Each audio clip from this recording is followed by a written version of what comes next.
નીકળી જાય ને એટલે પૈસા હોવા છતાંય મારા બેટા મફતના ઘઉં ચોખા ખાવા આટુથી ગરીબડા થઈ જાય. સાહેબ આવડો મકાન લેતા જવી. અરે લે આવો આવો મહેમાન, બેહો બેહો. હું ભૂલા પડી ગયા. કૂપન માંથી ખો. અરે અમારે ઓળખીતાની છોકરી છે ને એની માટે એક સારો છોકરો ગોતી છે. તમારા ધ્યાનમાં સારો છોકરો હોય તો કયો.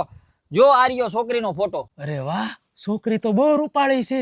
અરે ભલા મણા, આમ જોવો, આ અમારો જુવાનિયાનું બાકી છે. આબને ટેકા દેવો કાંઈ ન ઘટે. બે તો બેટા. પણ આ તમારા મકાન તો નળિયા વાળા છે. અરે ના ના, આ તો અમારા જૂના મકાન છે. નવા મકાન તો અમારે પ્લોટમાં 3 માળનો બંગલો છે. ઈ તો ઠીક, ઘરમાં કઈ વાહન છે? અરે અમારે એક ફોર્ચ્યુનર છે અને 2 તો પેટ્રોલિયા બુલેટ છે. અલગથી વંડો વેળ્યો છે એ રાખવા. પણ તેમાં બીજું શું છે? અમારે તો હે ને 50 વીઘા જમીન છે અને રાજકોટમાં 500 વારના 4-5 પ્લોટ છે અને સુરતમાં તો 2 મકાન છે. આટલી બધી જાઓ જલાલી છે તોય મફતના ઘઉં ને ચોખા ખાવા છે. કાઢે આનું કૂપનમાંથી નામ. આ તો કૂપન વાળા નીકળ્યા. મોટી મોટી મોટી